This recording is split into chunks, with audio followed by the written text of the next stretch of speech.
The Communion of Saints is a series that seeks to share information on the life and times of the saints of the Catholic Church. Your program hosts are Father Jim Corda and Father Jack Lavelle.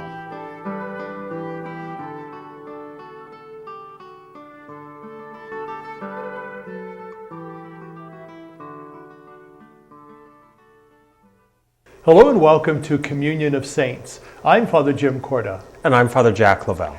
And the saint we're going to begin with is Saint Kateri Tekakwitha.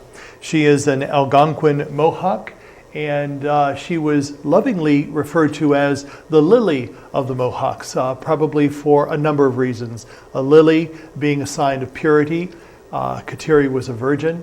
And let's talk a little bit about her life and times back in the middle 1600s when she was born. Well, certainly being a Native American, being a young girl, her life would have been already planned out and dictated for her. She would have been filled with a great deal of work.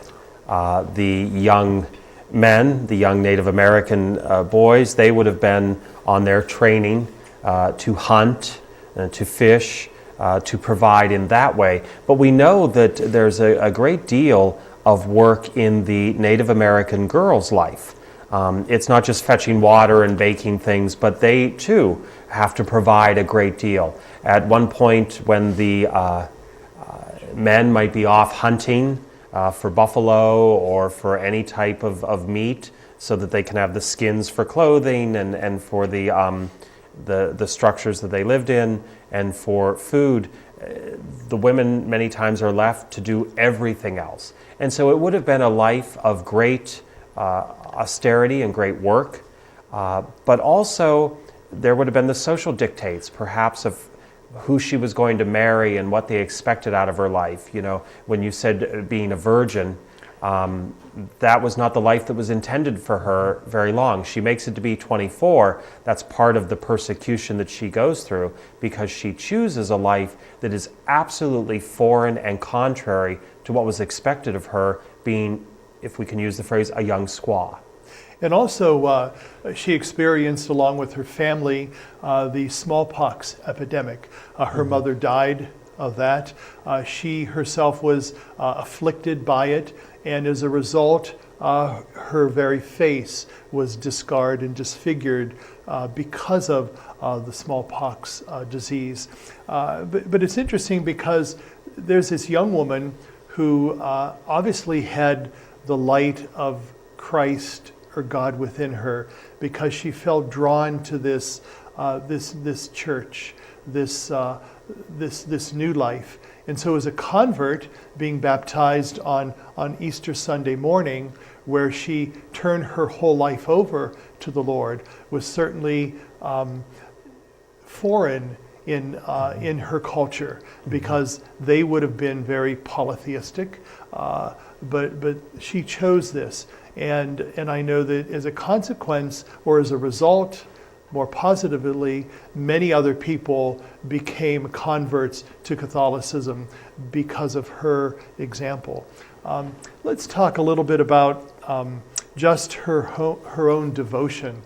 We know that she was greatly devoted to St. Catherine of Siena, who was a champion in her time and place, hence her name Kateri, from Catherine. Catherine of Siena certainly was someone who was very vocal and vibrant in the life of the church, being significant in counseling popes as well. And so Kateri, in her own life, being the first Native American to be canonized, has a lot to tell us about her time and place, and also the faith among her Native American people. Absolutely, and I think going back to her suffering from smallpox, her mother dying, if we can understand what that really meant. Smallpox did not just emerge in Native communities. Smallpox was a disease that was brought here. It was brought from Europe, and it would have been brought into the Native American communities from the white man. It would have been brought from traders, trappers, and missionaries. And so this epidemic that reaches her tribe, there would have been many that would have seen that affliction coming from the outsiders, and they would have wanted revenge. So I think that's part of why she endures such persecution among some of her own people, because she's embracing this faith from these people who, by no ill will of their own, perhaps brought illness as well. And yet she is steadfast in that faith, even beyond the suffering, even beyond the physical scars, even beyond the loss of her mother, even beyond the own difficulties of her health. She will not renounce this new light, as you said. And I think that lily, also back to her being baptized on Easter Sunday, and the lily, that sign of Easter, that sign of resurrection, that sign of life and purity, of which she hallmarked her own life, that becomes the impetus for evangelization from her life, because she would not abandon the faith. She would not be angry or frustrated with the circumstances of life. And she would endure the persecution of those who were her own people, but she would not give up, she would not abandon that new life in Christ. And that becomes the great challenge to others. Well, that new life was evident even at the moment of her death. The transfiguration that took place, and we talked about that in the life of another saint, Saint Damien. In Kateri's life, her face was disfigured because of this epidemic. At her death, her face was changed. It became clear and clean and beautiful once again. So there's that whole sense that through death, one passes to a fuller, more meaningful life, a new life in Christ, a transfigured life, a changed life. And so there's that whole sense that we are called to that as Christians, as Kateri was, as the saints are, as all of God's people are, to follow this journey through death to new life, through passion and pain to fullness of joy. And so there's that whole sense that her life, it serves an example for us, not only among her Native American people, which I'm sure they celebrate, and which they continue to celebrate even in the state of New York. But it's important for us to look to them as examples. In closing, let's say one final word before we take a break. Well, I think that the life of Kateri certainly challenges us all. She was beatified a while back, but recently canonized within the last few years by Pope Emeritus Benedict. And so there has been this resurgence of looking at her life. And I think it does become the challenge of recognizing the growth of the church. I think and the growth of the church in areas we don't normally expect. I think that's one of the great gifts is she invites us who perhaps our ethnicity is of a European background and who are just seen as cradle Catholics to see the church universal. We've echoed that theme. The church that reaches into every population, every geographical location. And hopefully the resurgence with her recent canonization and the greater awareness of the dignity of Native American people in our land, all of that will come together to have us create a greater sense of unity. Stay with us. We'll be back in a moment. Light Moments. Here's Father Tom McSweeney. We often think of Antarctica as a land of perpetual blizzards. Actually, snowfall there is less than 2 inches a year. The problem is that the snow doesn't melt. In the extreme cold, it just continues to pile up. There are places in Antarctica where the snow is more than 2 miles deep. Some of it has been there for more than 1 million years. And as a result, enormous slabs of ice around the edge of the continent are too cold to support plant or animal life of any kind. In a very real sense, unexpressed emotions can have a similar effect. If we let feelings of injury build up, they can produce in us emotional icebergs. But forgiveness melts resentment and bitterness and allows us to grow. To truly live, pray for the grace to forgive, and you'll never be out in the cold. This message from the Christophers, New York, New York 10017. It's better to light one candle than to curse the darkness. I am Marino. Yo soy Marino. Marino, an American Catholic organization of priests and brothers, has been reaching out to those in need for nearly 100 years in 26 countries throughout the world. Missioners, workers, volunteers, supporters, we are all Marino. I'm Father Mike, and I am Marino. I am Marino. I am Marino. I am Marino. I am Marino. I am Marino. I am Marino. Welcome back to our show. We're going to talk now about St. Katherine Drexel. She is a Philadelphia heiress, and yet she contributes all of her money for her charism and for the continuance of what she really believes in. Let's talk specifically about St. Katherine Drexel. Well, as you mentioned, a Philadelphia heiress from the 1800s, banking family. Though orphaned as a young girl, not a young child, but a young girl. Her father remarries, but she's one, we've talked about this before, searching. And the normal convictions of her time weren't for her. The normal convictions would have been a Philadelphia heiress, find herself a husband from a reputable family, have children, and be about parties, and certainly be about noblesse oblige. You know, they have been blessed and now they will give a little to the poor. She wanted something more concrete in her life. Always very devout in her faith.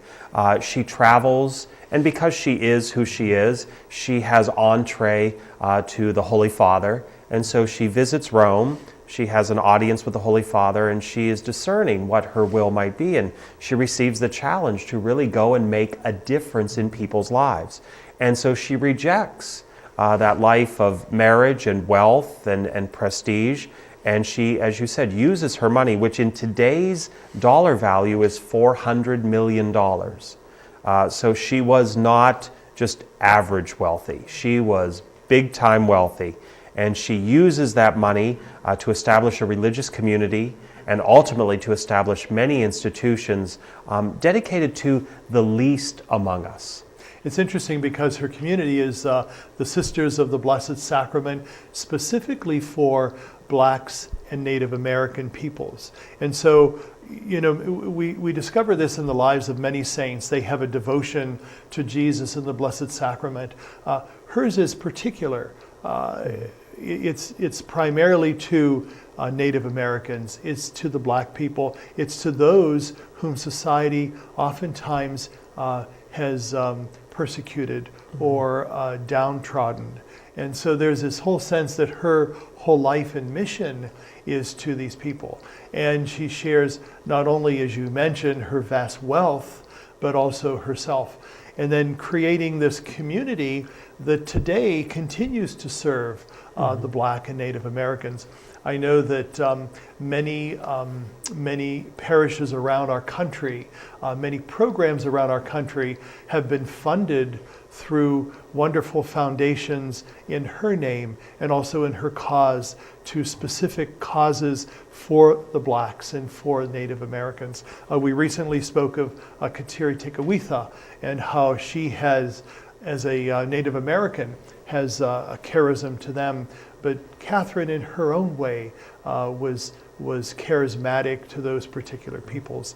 Let's also talk about the many missions that she established. She established 50 various missions and in 16 different states, and also created Xavier University in New Orleans, which was the first Black American university. And so there's this sense of globally going beyond her life in Philadelphia to a burgeon among almost every state in our union. Oh, absolutely. And that particular charism, again, you have to put it in the time frame. Katherine was born just a few years before the beginning of the Civil War. So when she's in her 20s, you know, we're going through Reconstruction, expansion west. And we know that the Civil War did not end the bigotry that was imposed upon African Americans. We know that once we settled all the way out to California, it didn't make things copacetic with the Native Americans. They were still seen as being the untouchables, the least among us. And here is this woman of great wealth and great power and great prestige, and now with the church behind her saying, no, this is who I'm going to minister to. So I think I think there was something, we don't want to say ego enters into anything among the saints, but I have to think that Katherine Drexel had to have that little maybe smirk every now and then about how she was really challenging society. Those out of the church and those in the church, throughout her entire life. You just get this sense that she's going to show people the way, not in a condescending way, but if someone like her is putting her money and her power and her faith and her very self behind these causes, then there must be value in it. We have about 3 minutes of our time together in our middle segment. She's also the second American-born woman saint to be canonized after St. Elizabeth Ann Seton, and so that is significant. Also, she dies in 1955 at the age of 95. So her life is certainly long. Her life is full, and she continues throughout her vast life to share her wealth and to share herself. And what does that do to call upon those who are blessed financially in our world today, and especially here in the United States, where so many people still experience poverty and persecution and racism? Well, and I think just even in the time frame, she's canonized 45 years after her death, which in many cases is a short period of time. But she's one of the many saints that John Paul lifts up in the Jubilee year. And you might think as he lifts up saints, as we've talked in the Sudan and other places that the popes have lifted up, like Paul VI and John Paul II, to speak to a certain segment of the population. Perhaps he was speaking to the United States on the beginning of the third millennium, that it is possible to invest your whole self. And that's one of the things about Katherine Drexel. She didn't just write checks. She gave herself to the cause, if you will. And so it does challenge all of us to recognize how we've been blessed and to use that combination of our time, our talent, and our treasure in the ways in which we can. Too often everybody wants to cry poverty. Millionaires are poor compared to billionaires. So all of us can find someone richer than us and say, well, I can't give. But we can all find someone who has less than us and say, why am I not giving? And I think that the combination of Katherine Drexel's life and how she was canonized and when she was canonized challenges us in our society to follow her example. Well, and I think ultimately it challenges us to be stewards of God's creation. A steward is someone who understands that they give back to God time, talent, and treasure of the things that they've been blessed with. And this is a perfect example of someone who was blessed beyond measure and who has given back to God time, talent, and especially treasure. We're going to take a break and talk about another saint in a moment. Stay with us. We'll be right back. I spent 34 years as a teacher. For the first 10 minutes of teaching, I was terrified, and then I fell in love with it. I am so grateful that teaching was my ministry. It was such a gift. Many sisters, brothers, and religious order priests served for little pay. One year, I had a classroom of 68 children. I was chaplain for the ice hockey team and loved it, even the 6:30 a.m. practices. Today, hundreds of religious communities lack retirement funds. I loved helping the kids stage musicals. Gifts to the Retirement Fund for Religious help provide for medications, nursing care, and more. Back then, we didn't earn much, but seeing a child learn was really priceless. Please give to those who have given a lifetime. Donate at your local parish. Thank you, and God bless you. Welcome back to Communion of Saints. The saint we're going to talk about now is Blessed Timothy Giaccardo. We know him in his relationship intimately with Blessed James Alberione, who was the founder of the Society of St. Paul. And along with him, he created a variety of congregations and institutes and associations, all with the charism of spreading God's good news through modern telecommunications and technology. And so we have this, this young man who becomes really a beloved son of Alberione. Let's set the scene and talk about his life in Italy. Well, it's very interesting. The charism of communication is so important. He's born at the very end of the 1800s and dies, I believe, in 1948. And what's interesting is around that time then, you have the emergence of many of the communications we know today. We know now we're living in a computer, Twitter, Facebook world, but really this would have been at the time that you have the emergence of radio, television. All of this emerges during his life. And the Vatican and the Church itself looks at how we're going to use this emerging technology to spread the good news, where it's no longer just go to Mass and hear a homily, but how can we use this modern technology to evangelize across the globe? And so really his lifespan models that ever-growing and ever-emerging technology of the time.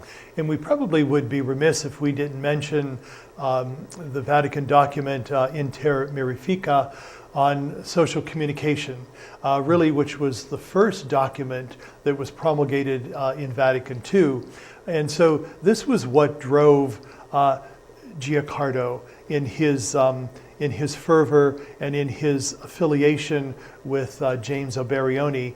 And of course, you know, this whole sense that during the Vatican Council, Alberione and Giaccardo, you know, there's that whole sense that their spirit was there, you know, continuing this whole sense of communication in the life of the church. We know that he was really the right-hand man of Alberione, and he was really his first congregant in the newly found order of the Society of St. Paul. Then Giaccardo actually helped found the third congregation, which was the Pious Disciples, the Order of Religious Women. And of course, he served as a spiritual director to the women, and how they continue to grow in their charism in the liturgical life of the church, with liturgical vestments that they make, but also his whole sense of being a student, and then being a pastor, and being a mentor, and being a spiritual advisor. There's that whole sense that his life was called to be many things. Mm-hmm. Well, I think it's so true when you talk about the relationship that the two of them had, and then that spirit. Certainly, those are relationships that we see throughout the life of the church. You talk the beloved son, but we can go back to John being the beloved disciple, who then takes this life of Christ and goes out and evangelizes, becoming an evangelist, and writing and teaching and preaching. And it didn't end with John. And so I think it's so important for us to see these two, how what we know and how we act within the church and the modern media today. You know, when you say their spirit was there at Vatican II, their spirit was there when the Pope announces a Twitter page. You know, their spirit is there when we are able to get on a computer and learn things about the church that we might never have been able to learn. That it's not about ending with the technology they knew during their life, but it's taking the spirit of that courage to step into that. Imagine what it must have been to step into some of these modern, you know, inventions, but then to see it continue to grow and to continue to be used for the spreading of the faith. The original purpose, intent, and mission, but brought into our current age. What's interesting, because telecommunications technology initially would have been seen as something as suspect or propaganda and used for those purposes. So not always seen as a teaching tool or as an evangelizing tool. And yet they took these modern tools of technology and somehow saw in them these wonderful works that could be used to communicate a message that could not be confined, that needed to be broadcast, not only to small groups of people, but to everybody. And so there's that whole sense that both Timothy and Alberione took these wonderful communication mediums and used them to proclaim a message. And in a sense, Catholic Christians are really those instruments of modern telecommunications. You know, we think of those gadgets that we hold or those computers that we type on, but our very lives are really the instruments by which God's word gets out and communicated to everybody. Absolutely. And, you know, in how we seek to use the technology. The technology, oftentimes people say, it's only as good as what we put in it, and it's only as good as for what we use it. And, you know, so when we are able to gather people, whether it's following someone on their Twitter account, whether it's joining a Facebook page, that promotion of the truth, that promotion of what is right. You hear so often about people, I don't want to get on Facebook because it's just a bunch of negative stuff. And yet there are wonderful, wonderful Facebook pages that people start around devotions and they start around teaching the faith, and you know, they have tons of followers. And so really we are the instruments. We're just using the modern devices, but it's still how we share our heart and how we share our faith with others. I think ultimately, and in closing, we want to say that there are many gifts and blessings that the Lord gives us. And there are many blessings that the Lord gave the saints. And they took these blessings within their time and space, and they used them as best they could to not only give God glory, but to build up the church and to build up their local community. And that is what made them saints, is taking the blessings that God has given and use those. And how important it is in our lives to take the blessings. We all have blessings. Sometimes we don't see those, but we all have blessings. And to use those to build up the church and to further the kingdom of God. Absolutely. We'd like to thank you for being with us. Have a good day, and God be with you.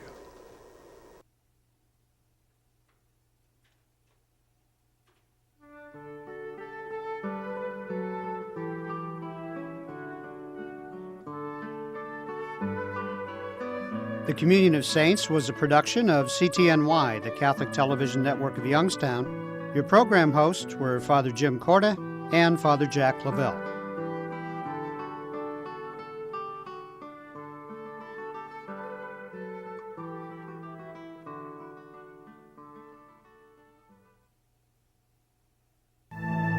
$33 million Americans have descended into poverty.